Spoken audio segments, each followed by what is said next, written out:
a lot of interviews, and I don't know, I you get that healthy nervousness. Hello, we are live now. I'm with Brendan Maguire. I'm Tressa Haney, Hey, and I'm coming at you from Mindset Mastery. We're interviewing Brendan today. He's an MLA in Halifax Atlantic. I actually didn't even know that was a riding. man, most people So don't. I was like, Halifax Atlantic, where is that? So It it'll even, sounds fancy. it really does. It sounds great big. So it'll always take a few minutes for people to jump on. So Okay. hi there, I see my husband has jumped on, so we'll just wait a couple of minutes. I'm going to actually share it onto my personal Facebook page if I I don't know if I can can. do nervousness. So, Okay. hi there, I see my husband has jumped on, so we'll just wait a couple of minutes. I'm going to actually share it onto my personal Facebook page. If you see naked kids run by, I'm sorry. No, you know what? I've You're a tried my real human best. being. It's important to, I don't know where it's going. Anyway, I can't do that. I always need someone like to sit beside me. So, yeah, so I'm a lot of people watching the replay, so we're not worried about who's watching live really, so don't worry too much about it. Okay. If you're watching, please say hello. I see my husband on there, so say hi and where you're watching from. And if you're watching on the replay, please hashtag replay so we know. If you have any questions for Brendan, please let me know in the comments Uh-oh. and we'll post them and we'll take some questions from the gallery. Everything needs to be super respectful. We're not, no asking to get anything fixed on this tonight. If your driveway No is roads paved. no roads paved tonight, that's for sure. So, anyway, I'm going to start with obviously providing some context for your story. So, I'm coming at everything from a mindset point of view. So, I'm Yeah. always interested to see the mindset that people have for creating a life with intention. And as I spoke off camera to you, is that I feel like most people have stuff that goes on in their life, uh, events, divorce, death, Yeah. all kinds of different things. But yet it's like, what do the people do that, Excuse me. bless you, what do the people Yeah. do that are able to take that adversity and still create a life with intention? So if you could provide a little bit of insight as to your beginnings, your beginnings of coming to Canada, maybe. Yeah. So I was. It's some of the stuff is pretty hazy and sketchy. There's some, I'm sure, repressed memories along the way. Mhm. But my parents were from Northern Ireland. We have a family of five brothers and sisters total, and they decided. There's conflicting stories, but essentially they wanted to get out of Northern Ireland to get away from some of the stuff that was happening there. And they came to England, and then they kind of went back and forth from Canada to England. And along the way, the myself and my brothers and sisters were born, and I was actually born in England, Weymouth, England, which is down on the South Shore. Um, and then they came to Canada, and my youngest brother, Michael, the youngest brother, was born. And my parents struggled greatly with mental health, and they struggled greatly with alcoholism and some abuse issues. And along the way, they decided that it was too difficult to be parents, and they left us in a public space. And as the story goes, they left us in a mall. And I think my oldest brother would have been about 8 years old at the time. Oh, Um, and I'd actually, truthfully, I don't have any memories of it. So the funny part about the story, it's such a Nova Scotia story, is the social worker on duty that night was a lady named Ainsley McNeil, now Ainsley McNeil Campbell. And when I was 18 years old, I was living in different foster families at the time, and at the time, my social worker approached me and was like, "It's time for structure. You need some structure." Actually, at the time, I think I'd been living on my own for about 2 years, and as you can imagine, a 16 to 18 years old living on your own was chaotic at best. yeah. And she said, "It's time for some structure in your life." And I moved to Phoenix. And Ainsley, who was the social worker that night that when the emergency call came in, was actually the intake officer at Phoenix House when I moved there.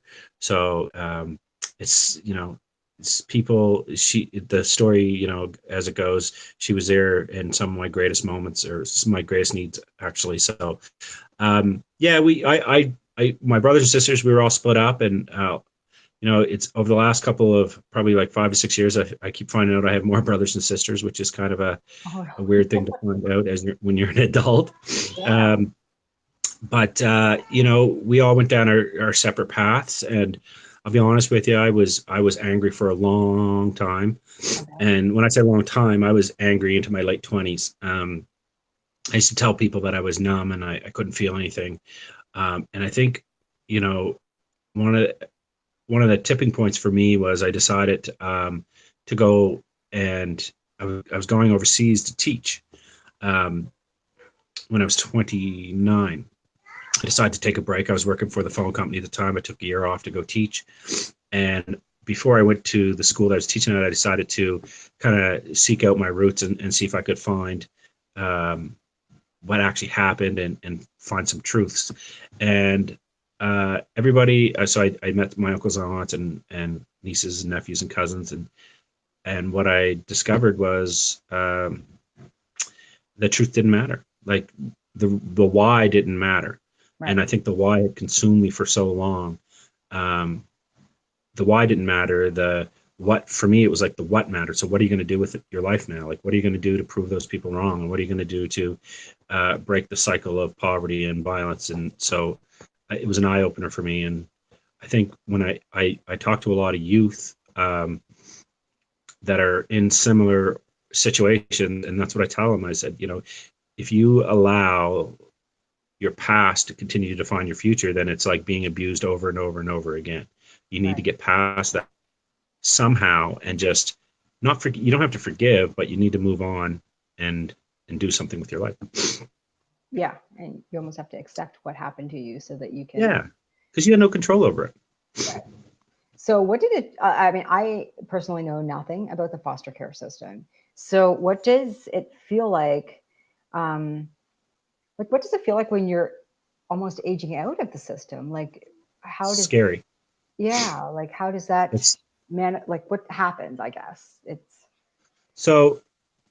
it's a scary situation, because I think one of the things that people take for granted is that people that have a quote unquote normal or stable family, you always have your family to drop back on, and your family to go to, and when you need help. And I had friends that were older than me and younger than me that had issues, and they end up moving home and things like that for a little while to get back on their feet. And so when you age out of foster care, that's it. I mean, that's it. You're on your own.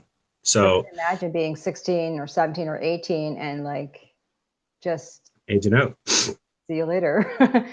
Well, so, and a lot period of a big part of it, and one of the things that I've tried to work on, is that when you're in foster care, and especially if you're moving around quite a bit, and if you're struggling with mental health issues, or dealing with past issues like abuse and things like that,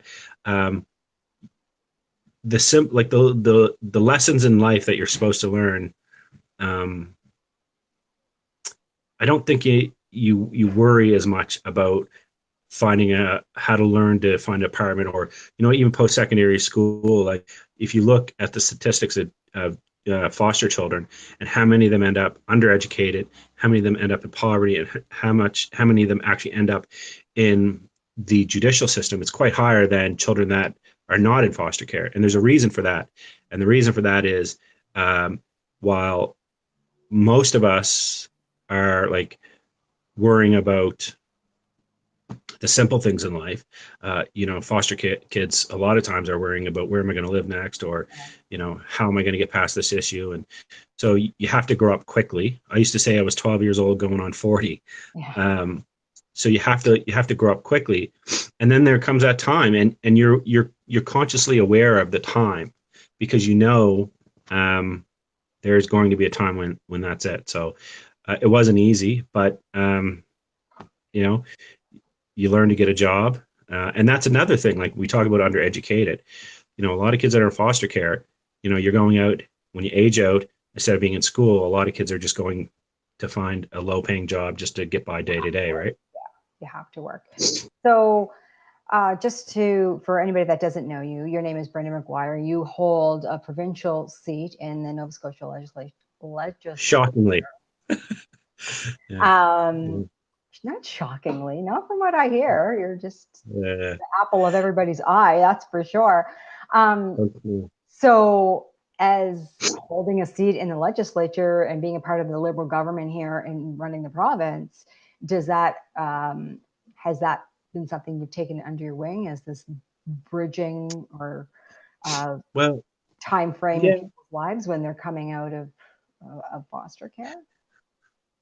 So yeah, I think I actually had this I gave a speech last night at a nature trust ceremony, and I talked about like what my passions and reasons were for going in 5 years ago to politics. Uh, I didn't think I was going to win. I had a community where my partner Rena will say that I've got 20 different moms in this community, right? So I had a community that really helped raise me and support me when I needed it. So I wanted to find a way to give back to the community, and part of that was um, at the time was just raising issues, and some of those issues were around the lack of investment in our community, child poverty in the community. We had our school system; all our schools are aging schools that weren't getting the investment they deserved, and essentially we were just kind of forgotten about out here because everyone hears Spryfield and they cringe. Yeah, Where sure. those of us that live in the community know, it's not true. Um, so, Say I grew up in Prospect, outside well, of. that's bad. That's bad. That's the bad side of the track. But like I would say, that was my view when I was a kid or whatever, until my Yeah, sister started living there and my brother-in-law grew up in yeah. Springfield. And I the more time I spend out there, the more I realize that it is quite a close-knit community. It's People, close knit. yeah, Yeah. And it's beautiful. I mean, there's yeah, lakes everywhere. There's trail systems. We're 10 minutes from the city and 10 minutes from Crystal Crescent Beach. I mean, there's very few communities like it. And, yeah, you know, um, so, I wanted to get involved to help youth. And I wanted to get involved to kind of show people that no matter your background, and no matter your history, because a lot of time we're judged by our history and what we've done. right. I was very straightforward from the beginning that I wasn't perfect. I never will be perfect. But I learned from the lessons from the mistakes. I learned from those mistakes, and I think they helped me become a better person.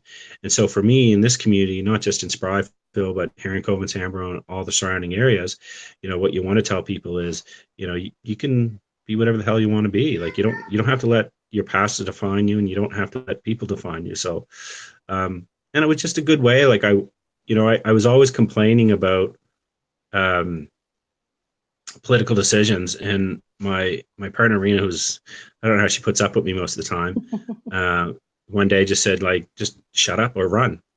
You know, Stop it's it. time to like stop complaining or just do something about it. And I thought, I'm going to do something about it. So I didn't think I was going to win.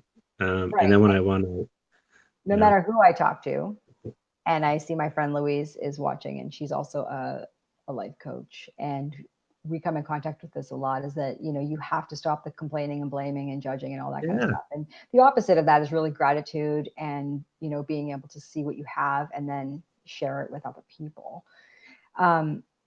So to specifically teach, because as I said, I'd like you to take your political hat off and put your teacher hat on, is what did you do in those, maybe you're in your 20s or something, like did you do anything specific? Did you have any rituals that you did that were specific, or just before you ran or anything like that, um,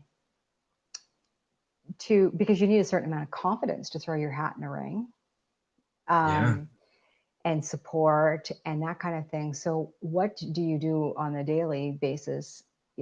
Okay, I'm getting mixed up here, but like if you were somebody watching you and they were saying, well, oh sure, he can do it because he's got an extroverted personality, and I was not an extrovert. so I how, mean, like what did you do to shape the way that you are to get to where you are today? I could tell you one of the most frightening things that you can do is knock on the door and ask somebody to vote for you. In the beginning, it was I scary, bet. I bet. uh, and people can be very critical. Um, I used to be like afraid to be alone with myself, if you know what I mean. Like Yeah, I I used do. to be afraid, like you're in a room and nobody's talking to you, and you feel like you're being singled out. And I used to be afraid that I guess that I wasn't loved enough. So Um, what changed in that moment? Because I have to say, like, I have felt like that a million times over, and many people feel like, oh, I don't want to go to a party because I don't know anybody, and you sit in the yeah, corner with your drink, and you feel like completely uncomfortable. I would have to say, in my life, I have learned to get comfortable in the discomfort, and then the rewards yeah, are sort of on the other side of that. But yeah, it is. um, so um, what did you do? How did you practice that? How did you build those Well, skills? I think a big part of it is I just kind of, for me, I took stock of what I had around me, and the people that I had around me that loved me. And a big part of my confidence, and I know it's going to sound corny, is Rena, my wife. Like, uh, and you know, it was just for me sitting down one day and thinking like, I have all these people that love me and support me. Um, I don't. It doesn't matter. If people aren't going to like me, so what? I can come home to Rena and now my children who, there's nothing better. I have friends that will always support me. And I've had just taken stock of all the people that have helped me. I mean, there are dozens and dozens of families that have helped me over a lifetime. And I think for me, it was just, I used to be ashamed to be a foster child, to say that I was a foster child. And now I'm proud of it. I'm proud to say that um, I had all these people. I had all these people that cared for me and supported me, and that loved me and saw something in me that I didn't see in myself. So Yeah.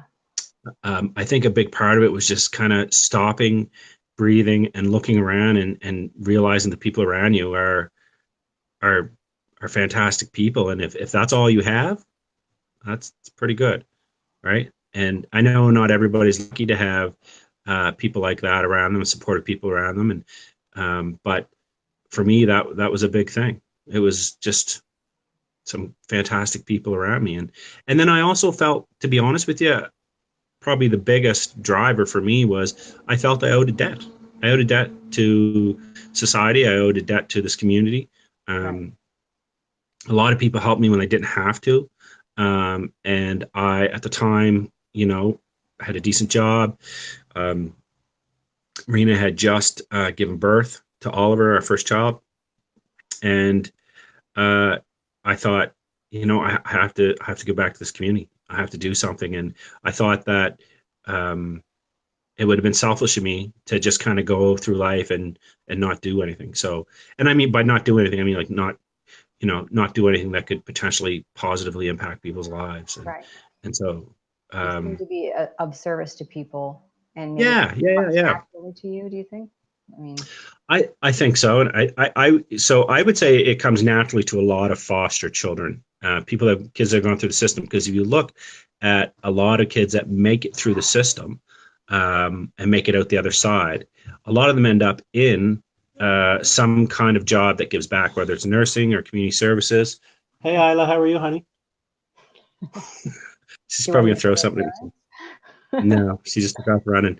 But a lot of them end up, a lot of us end up in jobs where we're giving back to society, and I think we realize early on that we wouldn't have done it without a lot of special help. So I think it's kind of ingrained into us early. Is there somebody special along your journey that really was a Yeah, turning point or a mentor or? no doubt. Linda Wilson, without a doubt. Oh, So okay. Linda Wilson, she was, when I moved to Phoenix House, she was the executive director of Phoenix House. Hmm. And so she didn't have a lot of contact with the youth. And for some reason, she had an office upstairs. And for some reason, one day I walked into her office, 18 years old, thought I was, you know, the greatest thing since sliced bread. And Of course. um, her and I actually formed a connection. And that was we're looking at 25 years ago, and she supported me along the way. She's been there when I've fallen, and I have fallen. Yeah. I've done things that, if I didn't have her support, no doubt I wouldn't be here today. You want to talk about running? Like, she was the one that helped give me confidence to run for politics, and she's now the godmother of my children. Like, I couldn't have asked for a better person. I couldn't ask for a better support system. I joked earlier where my wife said I've got 12 different mothers, but my campaign team was all strong females that along the way believed in me, and I've had one or two very strong male role models along the way, but I've had dozens of strong female role models, and Yeah. Linda was definitely one of them, and her and I to this day, she's an amazing human being, and her life has been about, she's executive director of Phoenix House and then Homebridge Youth Society, and now she's the executive director of Shelter, Nova Scotia. So her life has been about giving back as much as she can. So she's a beautiful human being. No wonder It's gonna make me cry now. You had, I'll take you away from that. How about that? No wonder you All right. won. You had 20 mothers knocking on doors for you, probably. Listen, and I'm telling you, from the way I dressed to the way I talked to what I ate to how everything, it was, I would show up at the house and there'd be clothes. I'm not even joking. There'd be clothes. Someone had bought me clothes and said, like, you're not wearing that Led Zeppelin t-shirt when you knock on a door anymore. Nothing like having women tell you what you're going to do. Yeah, that's right. So for people that don't know, why don't you tell them what Phoenix House is? So Phoenix House is it's a shelter, or well, it's a group home. It's become much more than a group home. When I first lived there, it was a home on Hunter Street that I think the age group is 16 to 21, and so it was a co-ed group home, and you would live there, and they would feed you and support you, and they had counselors and social workers that worked on staff. You were assigned a key counselor who helped you work through some of your life issues. But it's become much more than that now. They've created employment centers. They've have a drop-in shelter. They've given back. I mean, they do so much for the community. But at the time, I don't think Phoenix was very old, and so. Three of my siblings, including myself, had gone through Phoenix House. And I didn't find that out till I actually moved to Phoenix House, and they were like, "Oh, your two older brothers at different times were at Phoenix House." Were you connected with them at all growing up, or were you just sort of separated and you didn't see them, or? Well, I was a ward of the court, which meant the government was responsible for me. Mm-hmm. So we had periodic visits, supervised visits, and it was.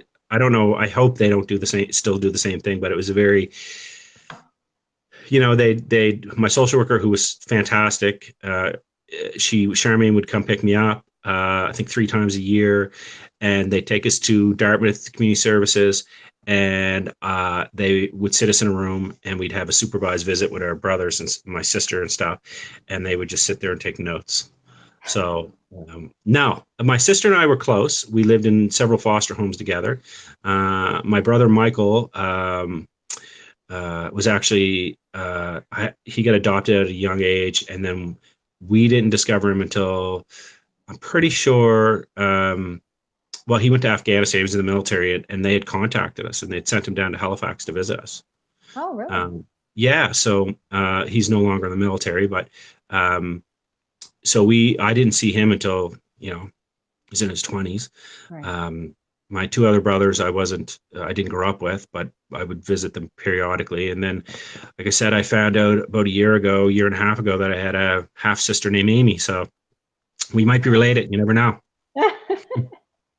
Ancestry.com. Yeah, that's right. I'm scared. Finds their people. So right. Just to let people know that Phoenix House always can use money. So if you're interested in donating to them, you should. Yeah, they do a great job. They do great. People like Sidney Crosby and them support them. So if Sidney Crosby supports them, I guess we all have to, right? Right. I used to work as a support worker for people with mental illness, and we had a couple clients that used Phoenix House quite a bit. So so I know the great things that they do. So send your dollars that way if you want something to.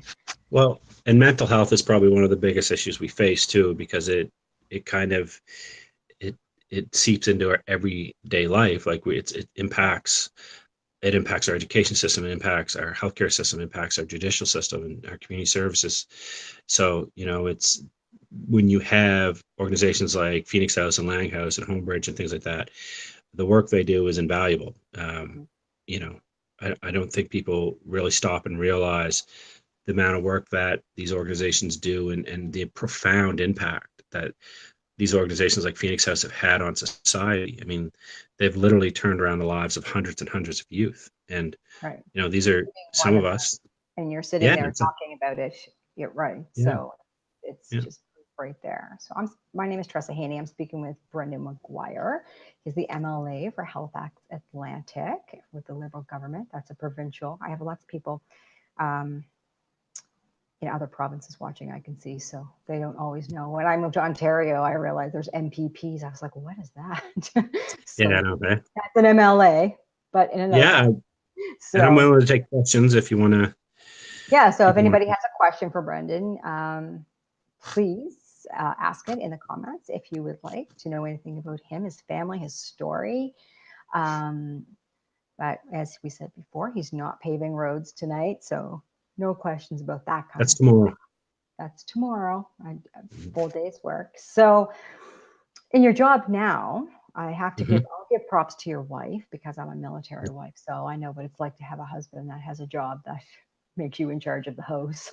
So how I hear that you're at literally every event in your riding. I am. Yeah. I am. So what has been going on lately? What's on the plate lately that you've been doing and that you're really proud of? Well, so summertime is busy. Obviously, people have a lot of events and things like that. But what we've tried to do, and I say we because it is a community effort, and even though politics can be very partisan, in between elections, I work with people that I know. Some of them will run against me and some of them will work against me, and that's fine because it's for the betterment of the community. But one of the things that we decided to do early on was to create events to bring the community together because technology, phones, all that stuff, people are less and less going outside and getting to know their neighbors. So we've created, this will be our 5th year, the End the Loop, which is in a week from today. Family barbecue and fun event. Like each year it's gotten larger and larger and larger, and we're creeping up to 1,000 people at it now. So, wow. So we were able to do some really good stuff around that. It's where do you hold that barbecue? Well, it's on Williams Lake Road, so Ravens Craig Field, August 25th. So that's a big part of what I try to do. I decided early that politics for me was less about personal gain or personal promotion. It was more about getting things done for the community because ultimately they're the ones that put you here. So I think that for me it was about becoming a constituent MLA, and I'm still like today, the day before, I'm constantly at the door. So I go in and knock on doors and talk to people and see how they're doing and see if there's any issues that I can help them address. And that always shocks people because they're like, "Oh my God, is there an election?" And I'm like, "No, we're just here to see how you're doing. Like, do you have any questions?" For coffee, no big deal. Yeah. So one of the things that was kind of fun that we just kind of launched is called Today's Youth, and we have a lot of we had the biggest uptake in youth voting in the last election was here in this community. Wow, that's great. So that's not easy. So that so it's something I was really proud of, and I thought, like, let's start engaging some of these youth before they're old enough to vote. Let's kind of tell them that you don't have to be old enough to vote to actually make a political impact. So what we've done is we've gathered some youth together, some from different backgrounds, and we have a gentleman from the LGBTQI community, and we have people of different races and different cultures, and then we ask them, and also from different economic backgrounds, and we ask them the same questions, and then so every Thursday, which today I allow them to kind of take over my Facebook and answer these questions. And so what we kind of dove in today, and I'm still waiting for a few of those youth to answer. So if they're watching this, I need your answers. But what we dove, so they can see. So kind of what we dove into was social media, Yeah. because we grew up, you and I and some of the people watching, we grew up in a time where there was no social media and no cell phones and things like that. And so communication and the way we interacted with each other was completely different. So I'm trying to dive into some of the issues that I don't think youth get a voice in. So we dove into sexuality, we've dove into politics, and we just dove into the social media stuff. So we're going to ask them some pretty tough questions, and obviously we run it by their parents because some of these kids are 14 years old. But it's for me, it's important to engage the next generation and let them know that even though it may look like right now this is our community, it's really all of our community, and soon enough you'll be old enough to make the decisions. And the earlier that you get connected to politics and decision making, the better, right? So it's been a fun kind of thing, and it's been fun to see. It's almost like doing an experiment to see like how these individuals react to the different questions, and then knowing their background, what their main concerns are. So putting their answers into context and stuff. Yeah. Kids really love adults that come and A, want to spend time with them, and B, want to know what they think and care about what they think. And I know like my kids are not on Facebook, and actually they're not on a lot of social media, my big kids. And, I love them. But I mean, they're on like Reddit and different things, like stuff that it's like, there's too much for me to learn. So I've just stopped. So it's overwhelming, that kind of stuff. So you have to figure out a place to get to them and things like that too. So what's the top youth, or do you know yet? What's their I think so. We're just a couple of weeks into this, but I think that the biggest issue is it really is social media, and it's the way that people are interacting. It's the interaction and the questions, that the answers that I've received from the youth is there is a lot of negativity, right? And I knew, there is, obviously, like being a politician, you're called every name in the world and you're accused of everything. But it boggles my mind that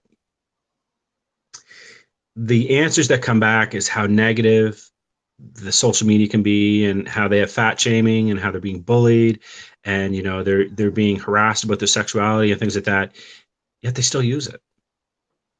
And so that's the question that I'm going to throw at them next is, I know there's positive experiences with social media, but if there's this overwhelming negativity, why are you giving the social media the power? Like, why are you using it?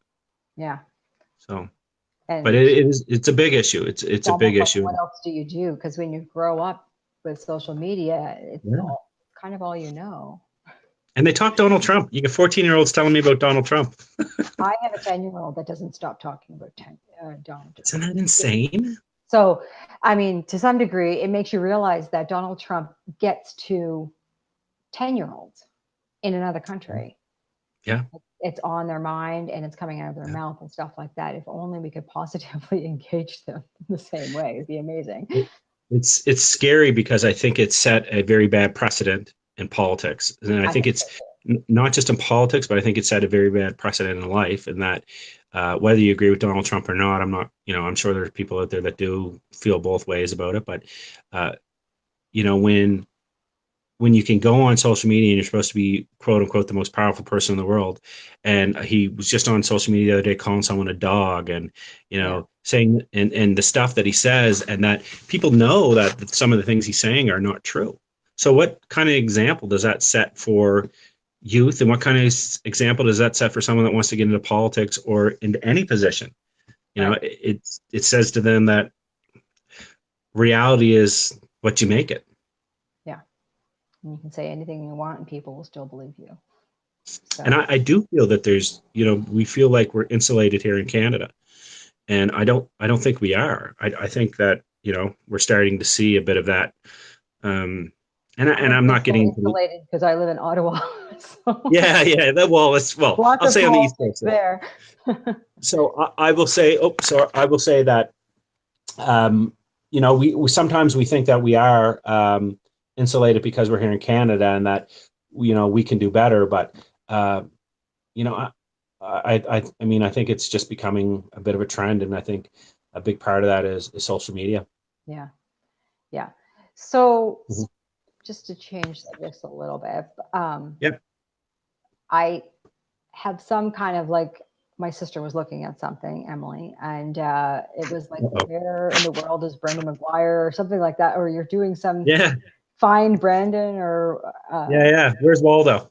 where's Waldo, like that kind of thing. So what's that, and what's tell me about it. Well, so the idea behind it originally was we have some pretty incredible spots in our community Mhm. that a lot of people may not know of, but it was also there. We have a lot of fantastic small businesses, so I kind of wanted to tie it together and say, like, um, you know, let's get out and let's enjoy some of these places. The place I was today, one of the places I was today, it's called was it Keefe Street.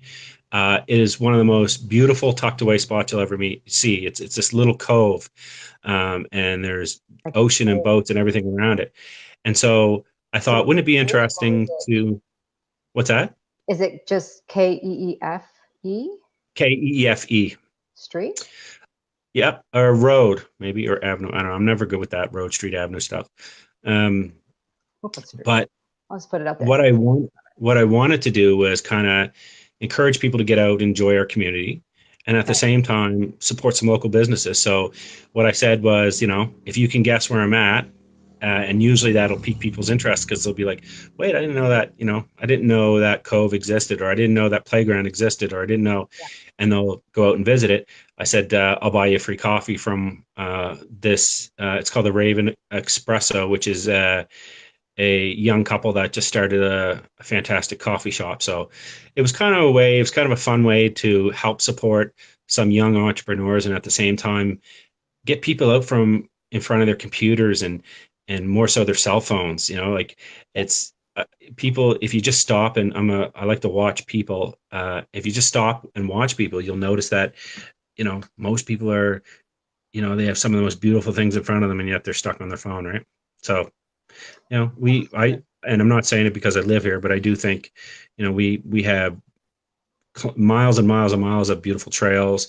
We have beaches and, we have lakes just right here in this small community. And I think people need to get out and enjoy nature more. You want to say hi, Oliver? Come here. Yes, please. Come say hi. Come say hi. It's just, look, you can't see who it is. Just Tressa. Just me. Can you say hi? Hi. Oliver got a haircut today. He starts school. When he starts school, do you remember? Yes. When? 2 weeks? 2 weeks. Oh, now Rafina, see, this is what we've done. You want to say hi, Rafina? That's okay. People know you're a real guy. Ah. Who's those guys? Say hi, everybody. Hi. Hi. Who are those guys? They're just people on the internet. The internet Okay. people. Internet people. So do you guys want to say anything before and be nice? Do you guys want to say anything before you leave? Tell us something about your dad. What's your favorite thing to do? Play Rancher. Play Slime Rancher. What's your favorite thing to do? Ocean on there. Get out of here. What's her favorite thing to do? Oshia and Anya, I don't know. Some kind of made something up. So in respect of your time, I can see people are getting there. So just in some closing thoughts, is there anything that you want to share with anybody out there that might be sitting at home and thinking, I would love to do something, but I don't think I'm good enough. Or like you mentioned, a lot of your fears and stuff like that, like who'd want to vote for me? I had no idea I was going to win, that kind of thing. What kind of things do you have to start to do to cultivate? Well, and I would say that, there,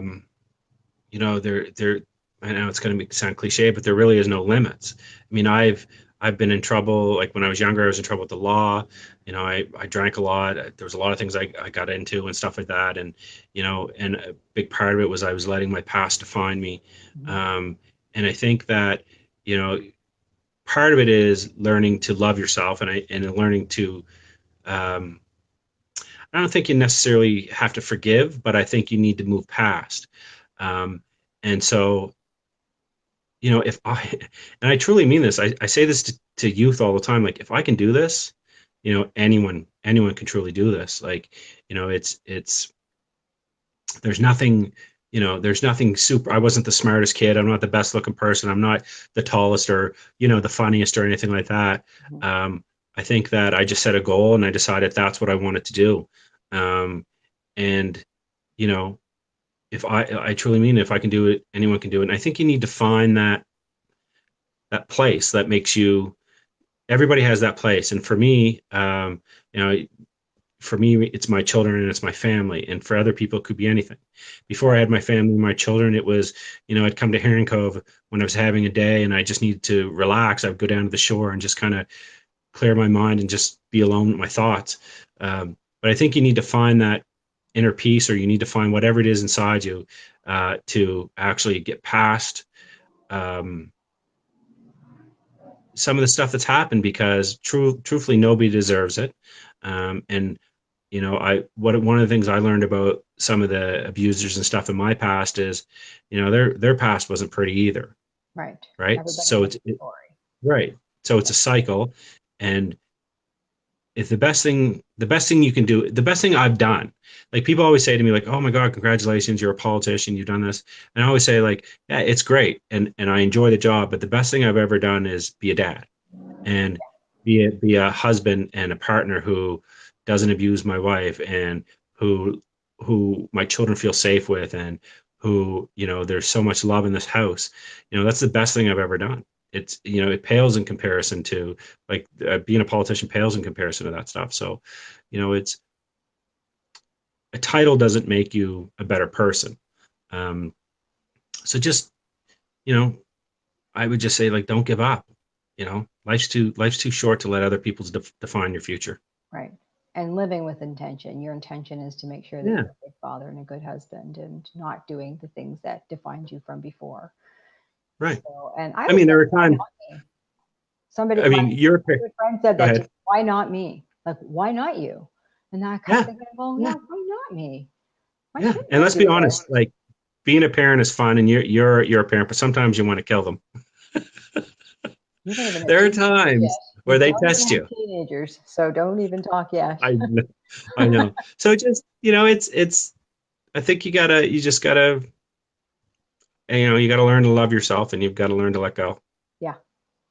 Well, I think on that note, we'll just leave it there. I really, really appreciate it. How can people find you if they want to talk to you, if they want to complain to you, So or congratulate you, or anything?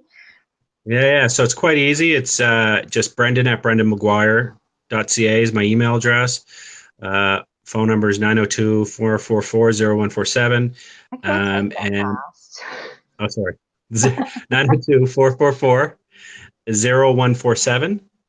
And I'm on social media, so add me anytime. I'm pretty approachable. If you see me, you want to have a chat, you want to send me an email. It's the part of the job is talking to people, but it's also part of life, just being a normal, decent human being. So if you reach out to me, we can chat. A normal, decent human. There you go.